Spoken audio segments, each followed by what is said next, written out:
a little research on you, and you not only played Rocko, but also the Taco Bell dog. Yes. That was pretty awesome.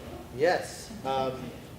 And you were also in Reno 911. Yeah, we used to shoot it right across the street at the Carson Sheriff Station. Really? And we even shot a couple things in here, where the hall is. It's amazing. Yeah. What got you into voice acting to begin with? I was doing stand-up comedy, and in and around '87, moved to San Francisco, and I always did characters in my show. And there was an audition for a little thing called Rocko's Modern Life, and they didn't want Australian at first, so they wanted like a Bruno Kirby from, at that time, the freshman. Good morning, Vietnam, the kind of no hablo inglés. We tried that, and they tried a Woody Allen. Hey, I'm a wallaby, what's going on? And that really wasn't working in the audition, and so just to stay at the audition, I said I could try Spunky, and I went, oh, you're Spunky, and I'm like, okay, good, I'm still here. And then I started doing Gene Wilder. You are not evil, you are good. My grandfather's work is doo-doo. And they really liked that a lot, and then I just started like, well, what about this? And I grabbed a vacuum manual. Take hose A and insert it into slot C. Make sure the unit is not plugged in. And they went, hey, that sounds kind of cute. And so we laid down a couple sample lines from the pilot, and they sent it off to New York, and they liked it. And the next thing I knew, I was doing a pilot. You know, one thing I didn't realize about this show was that there's so much adult humor in it. As a kid, obviously, I didn't really understand it, but now as an adult, I think we all kind of get it. Was there anything that may have been cut that you were like, whoa, I can't believe they let us record that? Well, I was explaining to some other folks, too, about the name. There was a problem of a branding name for the chicken place, and so Joe Murray, just for shoots and giggles, said, I'm just going to throw in Choky Chicken, and there's no way that's going to get past S&P, Standards and Practices, and sure enough, hey, Rocko, let's go to Choky Chicken! I love Choky Chicken! And there was one where Rocko was answered the door, and he's got a ping pong paddle, and there's a monkey on a little spindle, and they were obviously playing, we were just playing a game, Spank the Monkey. And then of course the infamous we recreated the phone call on the train to Comic-Con. Charlie Adler, who plays Mrs. Big Head. You can find it at Carlos Alazraqui Twitter. Oh baby, oh baby, oh baby. I heard Rocko D, is that you? Oh, Rocko, don't hang up, don't hang up! And it's funny because there's a little trivia. We were asking, my friend Justin and I were asking Charlie, where'd you come up with that voice for Big Head? And he goes, well, I was doing a play in Broadway in New York, and there was a character that was playing Scrabble, I think, with her husband. Like, Saul, pass the letters, get the tile. No, I want that tile. It's your place, Saul. And there was a dog named Rhonda that wouldn't sit down. So he'd go, sit down, Rhonda. Rhonda, sit down. Sit down, Rhonda. Good girl. And they're like, that's where Big Head came from. So we recreated that call, and obviously Rocko, being a phone sex operator, was pretty risque, pretty subversive. And then they started to market more towards kids after season 1 and 2. We got away on the heels of Chris Felucci as well, who was doing really great subversive stuff on Ren and Stimpy. But then they changed their marketing shift towards kids, so we could no longer say hell, and we could no longer say stupid. So we said HE double hockey sticks. And you're nutty instead of you're stupid. So it cleaned up after seasons 1 and 2, but you may ask, is in the reboots, Static Cling, I think there's a little bit of that subversiveness that comes back, and there's a couple of good shocker reveals that happen that I think people will really dig. I was just going to ask about this. So it's obviously being rebooted. I saw a big panel for it at Comic-Con, or a big advertisement for it. With the way the climate is with television today, would you say that it still keeps the same kind of tone? It does. It doesn't lose it to the style that's more prevalent now. It still retains its Rocko-ness, its sweetness. Well, Rocko is the eye of the storm. And he's like, gosh, the 21st century is kind of scary. And meanwhile, Heather's like, whoa, look at this. Oh, I got the iPhone 8, the clip. I got the iPhone 10. Oh, boy. And Rocko's like, I don't even know how this phone works. He still is the person that you take, or the wallaby, rather, that you take that journey with. And so in that sense, it does. They go on a new adventure, and it's the same three, and it's like they were trapped. Their personalities and their style is trapped in the 90s, but it's brought into this 21st century world. So yeah. That's amazing. Guys, do you guys have any questions for Carlos? There we go. Hey, X. I'll stand up, sorry.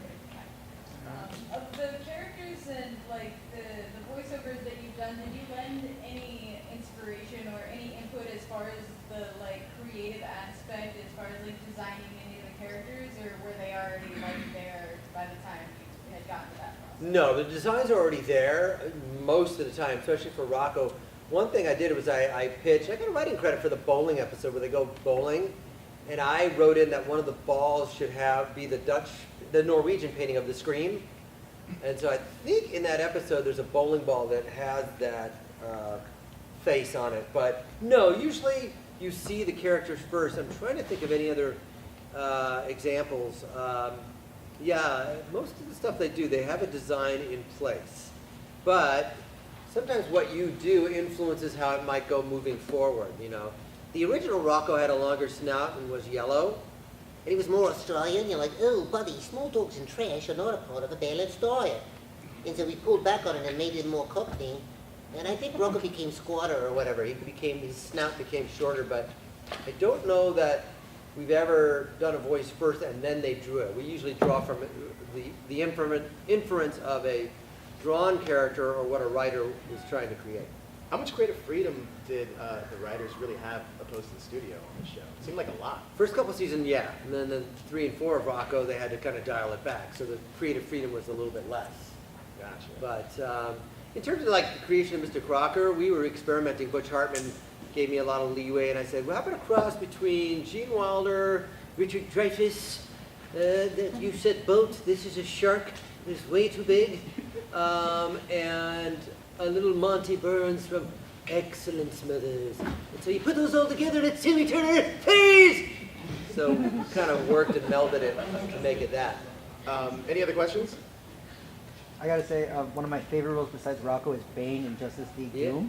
Yeah. I wanted to ask, how is that different, like, when you take an iconic character than one that you create your own as an actor? Luckily, that was my first Bane, and there's a great Bane mashup that I did about 10 lines in it. I can't say what it is, but it's going to be really cool.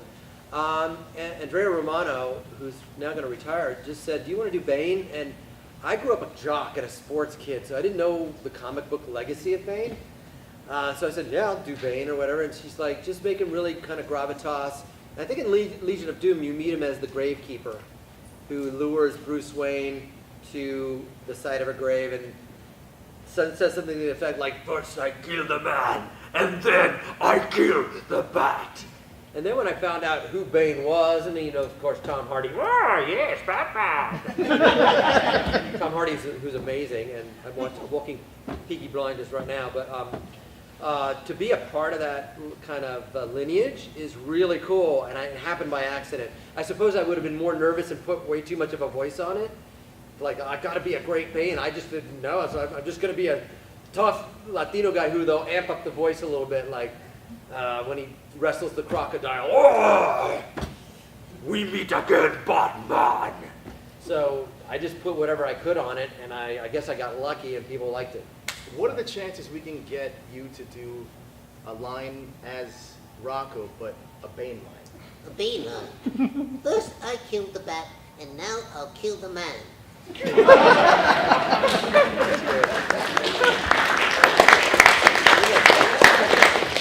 guys can come up with lines too. Any other questions? Have you ever heard the voice of Rocko in any other languages when it's dubbed? How does that? I haven't, pero estaba en Argentina. I was in Argentina, and I heard the voice of Mr. Crocker in Spanish. That was real. Oh, no me digas, and I'm like, hey, that's pretty close. But I never have heard Rocko like in German or anything else, or Australian. No, I'm just kidding. Real Australian, no, but I don't think I have. Have you seen it? I grew up watching it in Spanish. It does the Spanish stuff, so it was interesting. But it's very similar to the English one. You know, oh, no me digas, jefa. No puedes hacer esto. I can't take you seriously when you're looking like that. Well, I know. I did. My parents are from Argentina. I'm not totally bilingual, but when I needed to for the Taco Bell spots and for I had this commercial campaign, I could do commercials in Spanish. But I'm not fluent. Did any of your voices dictate the writing of the show? Like, did they create characters based on voices they may have, like you may have been messing around with? Like, oh, let's. I think Chuck and Leon from Rocko was, One that I know is done, oh, Rocko. you know, I think it was pre, what's his name from Saturday Night Live when he He did the wedding planner, and the two sexy guys from, well, it was a little bit of I'm Jan Schmenky and I'm Stan Schmenky. the Schmenky brothers, John Candy and Eugene Levy from SCTV. So I think there was a little bit of that in Leon and Jock and Leon, so that. And then Blody and Squirtman, when we played the two ticks, that we had a little creative leeway there. That's awesome. And then Winslow on Cat Dog was basically a version of that. Hey, cat dog, what's going on? That's great. Any other questions? Are there any other projects that you would like to get involved with again? Like any other reboots that Oh, you would reboots. to visit again?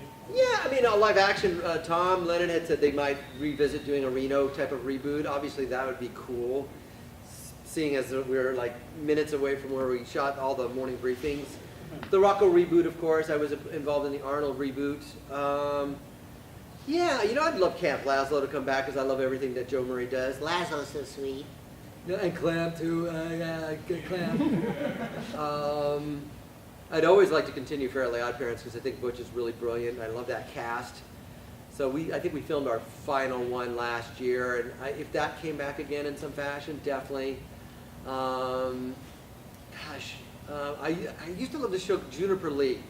It was done by Judd Winnick out of San Francisco, and Juniper Lee was an Asian girl. It was like the first Asian lead character, and I played Monroe, a pug dog. Juniper, I don't like what you're doing here. It's real dangerous. It's like a really bad Billy Connolly. And I just love the feel of that show. I'd love to go back. And I think, you know what? I think if they did Juniper Lee now, it would be more popular than it was. It was a Cartoon Network show. So, like those properties, definitely. Question back here.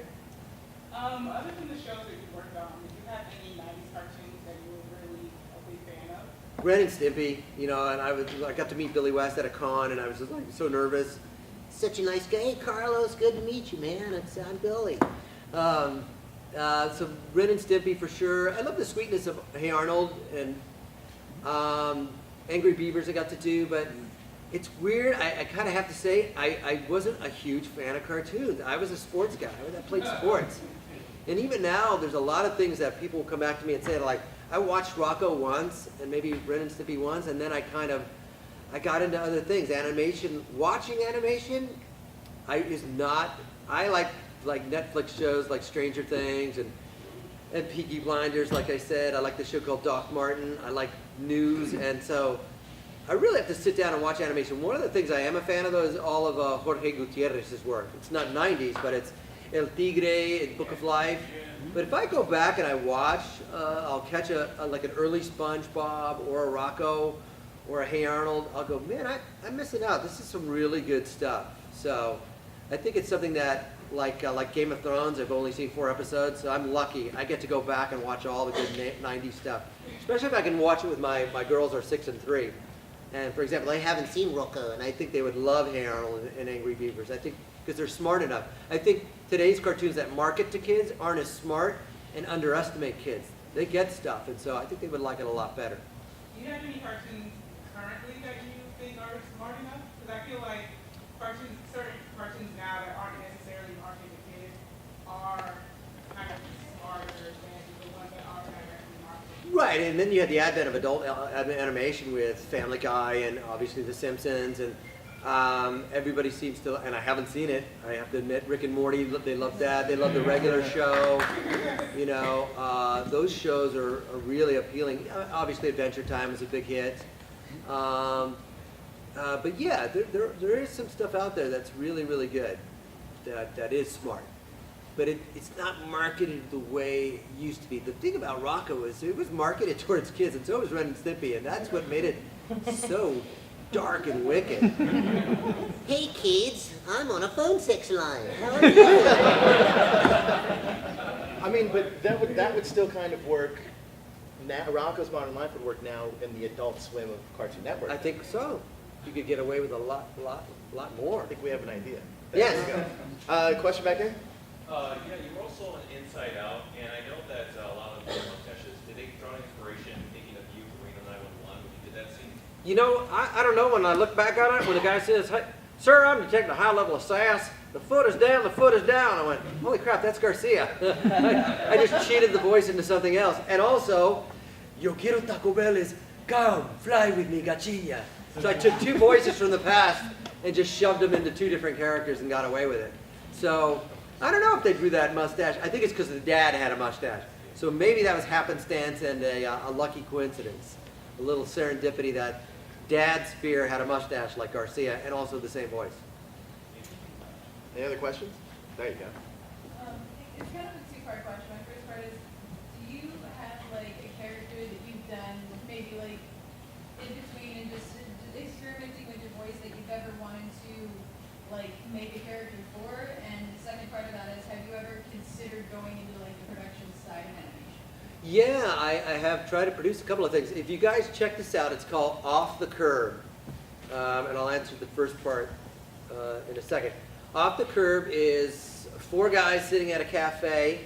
It's owned by a Filipino guy named Edilberto. Edilberto was based on my Filipino professor from Sac State. He would say California State Parks. My name is Edilberto Cahundom, and so I took him and I studied a lot with Eric Pausa and my friend Rex Nabaret, who's a Filipino comedian. He's really good. And so Edilberto runs the cafe, and these 4 guys sit out in front and talk about stuff. And that was launched off a riff that John DiMaggio and I did during El Tigre. John looks at me and he says, hey man, Frankenstein, we have a kid here, would whoop Dracula's behind. I'm like, oh hell no, Frankenstein is like 7 feet tall and Dracula sleeps. Frankenstein would kill him when he sleeps. And so that turned into like, you know, I have to get real black people.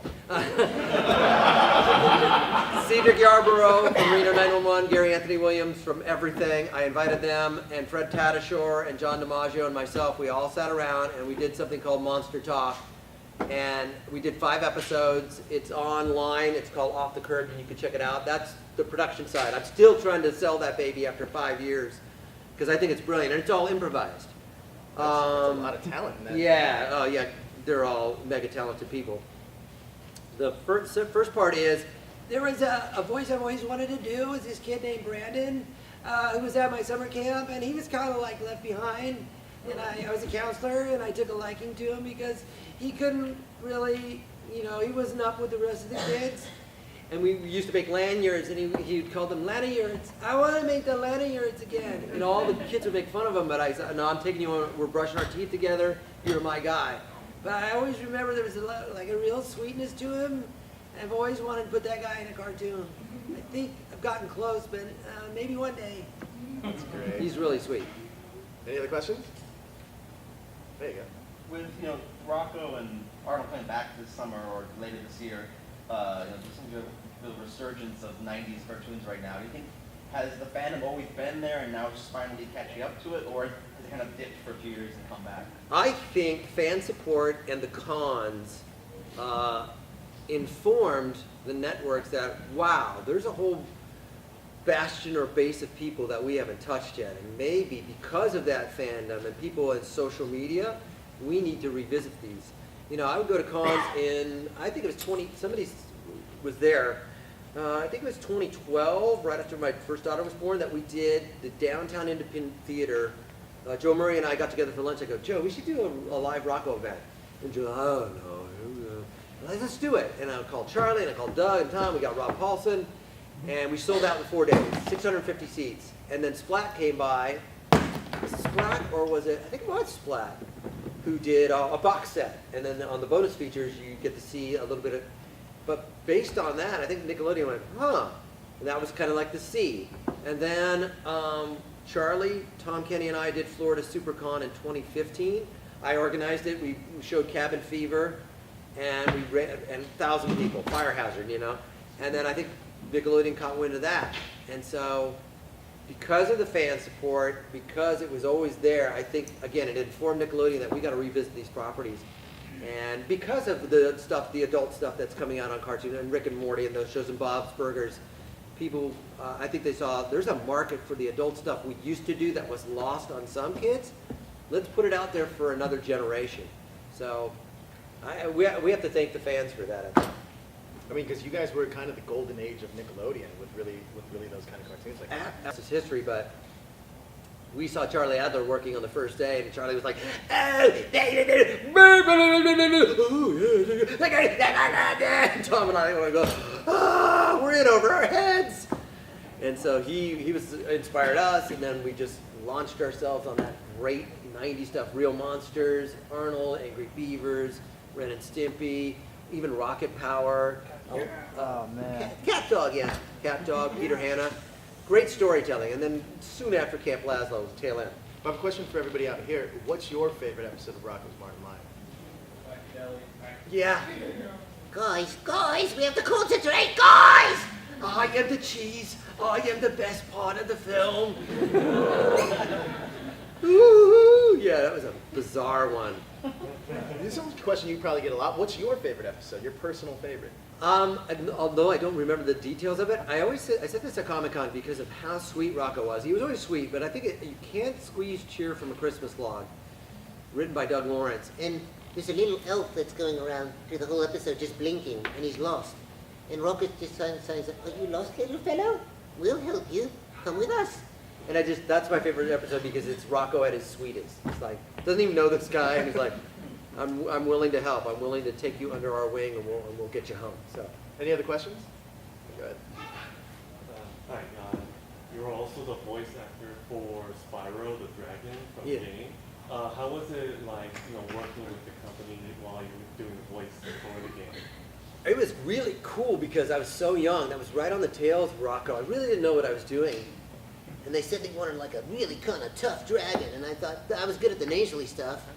So I just thought, well, I'll do something like this. Yeah, you challenge me, I'll challenge you back. And so it was really great because I didn't know what I was doing. I was young in it, and I would come into a session, and then Clancy Brown would walk in. I'm like, oh my God, it's Clancy Brown from Shawshank Redemption. And they were easy. There wasn't a ton of voice cues. There wasn't a ton of screaming. So if you were to go back and ever do a video game, that was the game, So it was a blast. Thank you. What was your... I wanted to ask, what did you attribute to Angry Beavers? Because that was like one of my all-time favorites. Yeah. What did I do for it? Yeah. I don't remember. You'd have to IMDb it. I don't remember. I know I did about 6 or 7 episodes. What was the recording process like coming back to Rocko's Modern Life as opposed to what it was back in the 90s? Very surreal. I always describe it like this. It was like,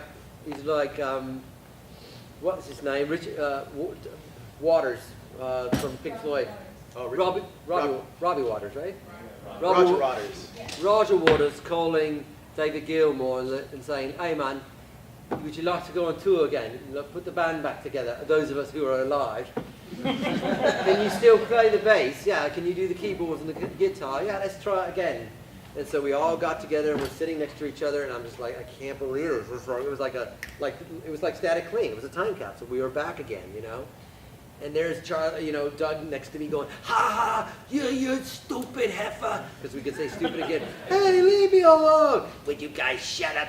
Guys, calm down. And it was just like, wow, we're doing this again after 26 years. It was very surreal, but a blast. When you first read the script for the Rocko's Modern Life in the 90s, what was your first initial reaction?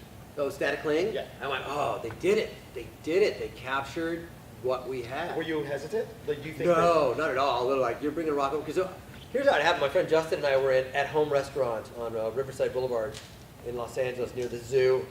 And we're eating lunch, we're getting together to talk some strategy, and I see, I think I saw Martin Olson and Doug Lawrence walk in, and I'm like, that's weird. I know they both work at Nickelodeon, Sure. Disney, and they go back and forth. And then I see Joe Murray walking, and I went, that's really weird. And then I see this guy Cosmo Sergeson walking, and I go, this is very, very, very weird. What are you guys doing? And they're like, okay, keep it under your hat. We're going to write a new Rocko movie. And I'm like, oh my God. And I had to keep it under my hat for about 6 months. So I knew when I saw those two, all those creative forces going into it, I went, okay, if they're going to write a movie, it's going to be great. And to Joe's surprise, and he said this at Comic-Con, they pretty much let him write it the way they wanted to. Because Joe said, if I'm going to do it, I want to do it my way. Sure. I want to be true to the 90s Rocko, and I'm going to put all this stuff in it. And the network went, like Vincent Gardenia in Moonstruck. Okay. If anybody remembers the scene. I want you to stop seeing it, Cosmo. Okay. Any other questions? There you go. Well, I actually want to ask, you work with so many great actors. Who's one that you feel like every time you're in a project with them, they always bring out your best? Ooh, because it's a challenge. Any of the Reno cast. There's my friend Kari Walgren, Tara Strong, Grey Delisle. Jeff Bennett is a monster. Oh gosh, what's his name? Jess Harnell, Maurice LaMarche, Rob Paulson. All of them. Any of them bring out. The entire cast of Fairly Odd Parents: Darren Norris, Suzanne Blakesley, Tara Strong, Kari Walgren. Again, Jeff Bennett, all those guys, John DiMaggio, they bring out your best because they're really good. So, any of them, take your pick.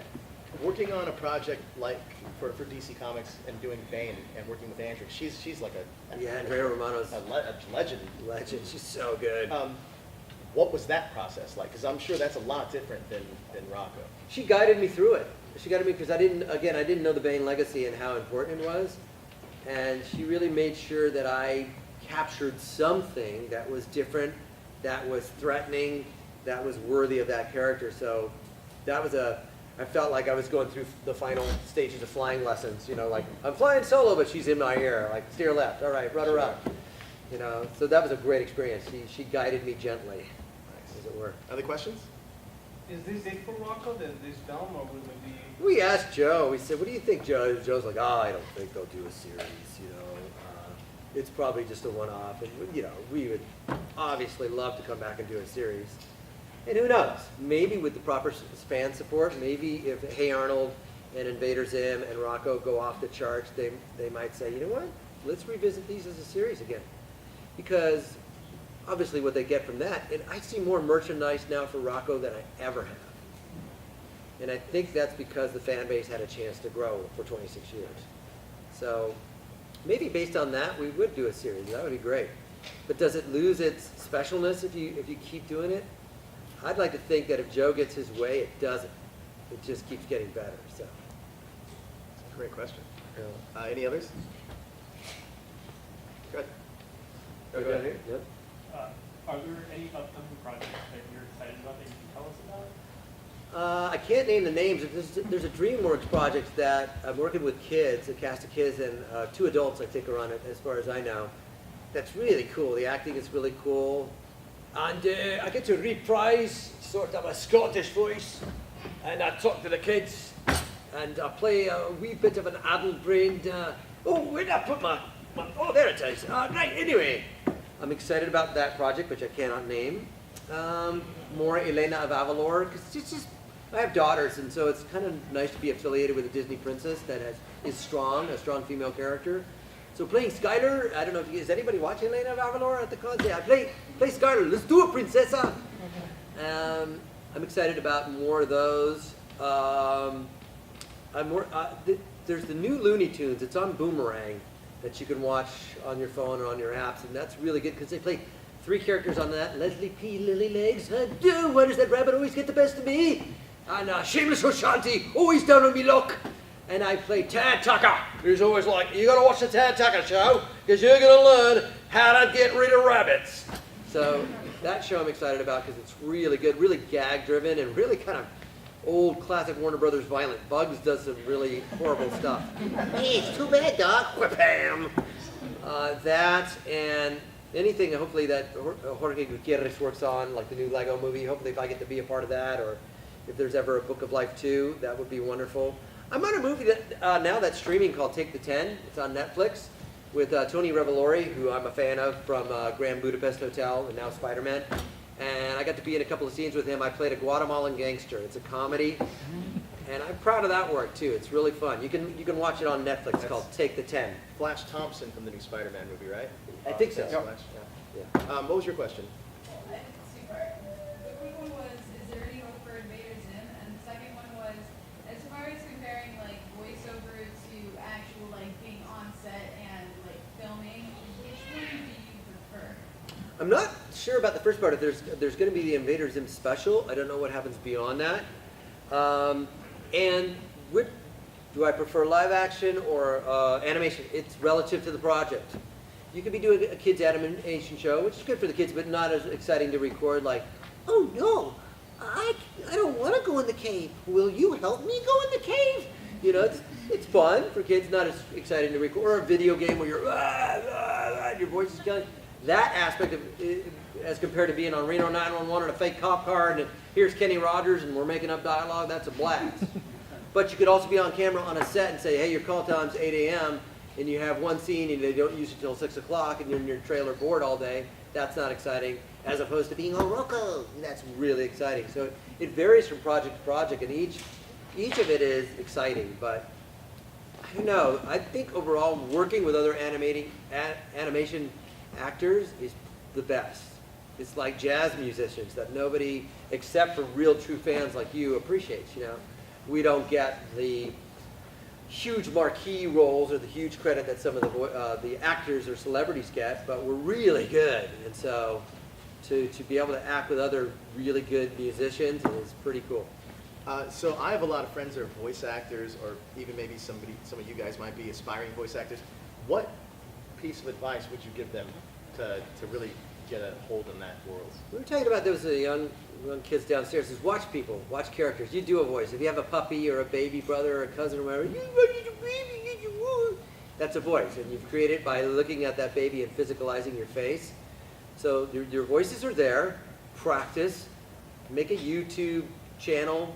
Maybe do stick figures. There's Dick Figures that was on Mono Media that went super far. It was just stick figures. Make your own content.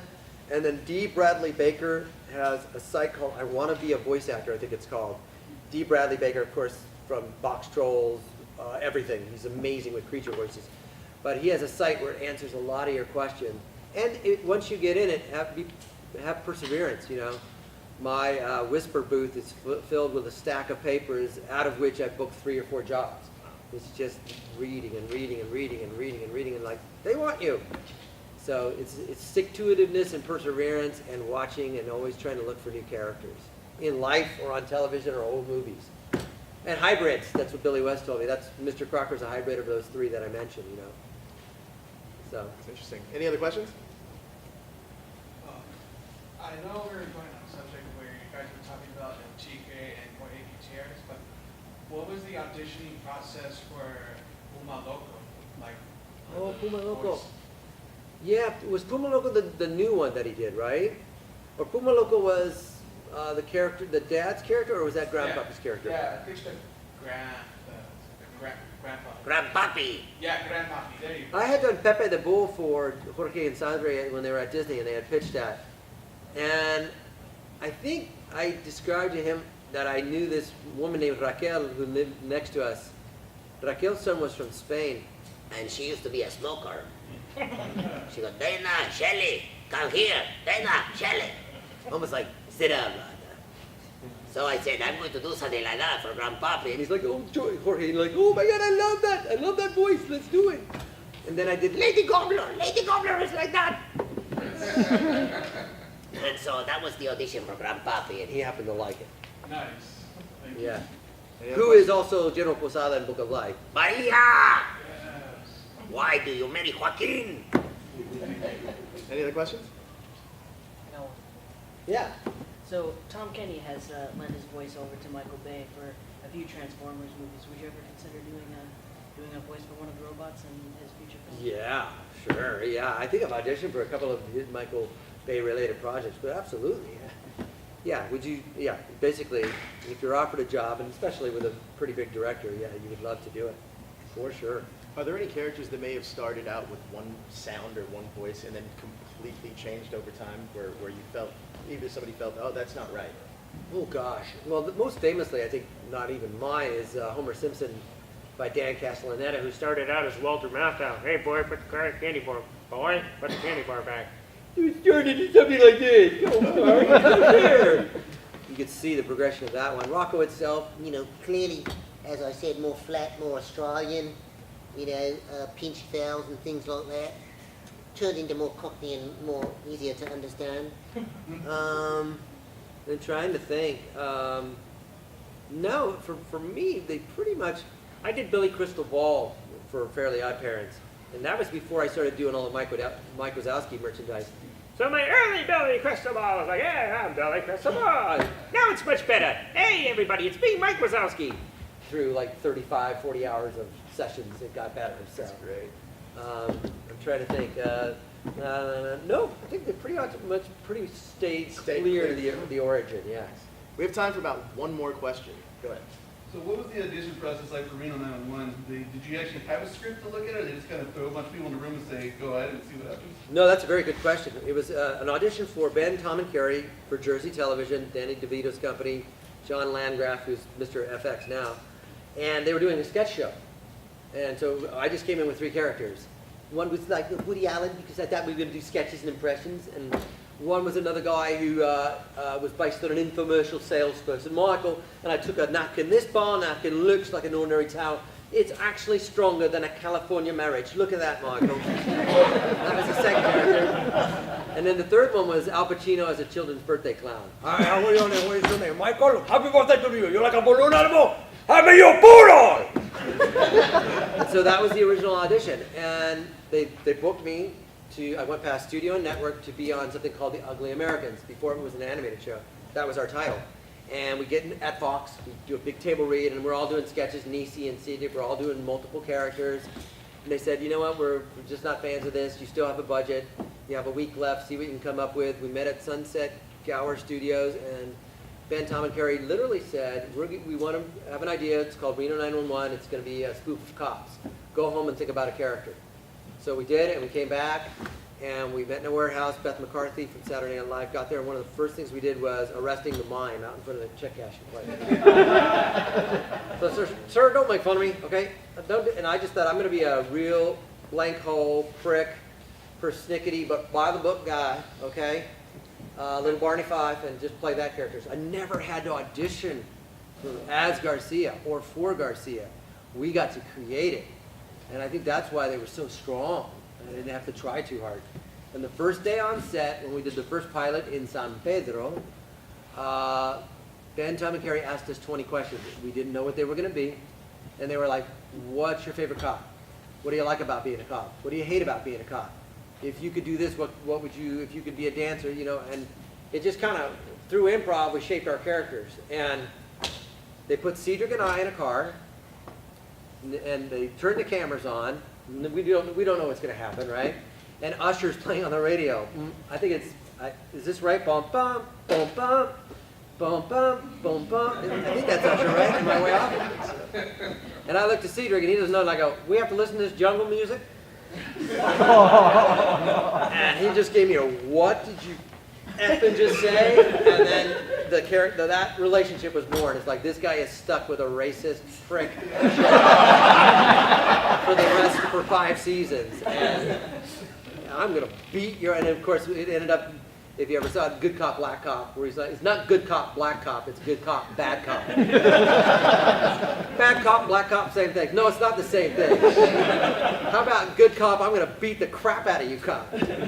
He ends up getting me on the ground, okay, I'll take it back. And that's what that relationship was just born out of improv. So, wow. I just texted him some old pictures. He texted back, because that Carl's Jr. across the street used to be the only thing in that lot. It was all abandoned, with a couple of shacks that people would come out and like, you can't kick me out of here. I'm like, hey, let go. Yeah. Did you ever get pulled over and use that voice, and a police officer may have been like, this is... No. The 2 times I did it did not work. Pulling onto a freeway, didn't see the red light, went right through it. Whee! I go, hey, I'm on Reno. Uh-huh. I haven't seen it. And then in Florida, pulling into Sarasota, Longboat Keys, very nice area. And my resort was on the left, and I pulled into another guard gate, like, what are you doing here, sir? You realize you were going 46 and a 45? That type of thing. Hey, I'm on a show called Reno 911. Haven't seen it. Didn't work. Well, thank you all for coming. Carlos is going to be downstairs signing at his booth. You can meet him down there. Are you on social media? At Carlos Alazraqui Twitter, the Carlos Alazraqui on Facebook, Instagram Carlos Alazraqui, I post a lot of stuff there. Hopefully I'll get back and do some live stand-up comedy again, and you'll all be informed. And again, check out Off the Curb. Rocko's Modern Life 2018 and Hey Arnold 2018. I play Warlock. Let's hear it for Carlos, guys.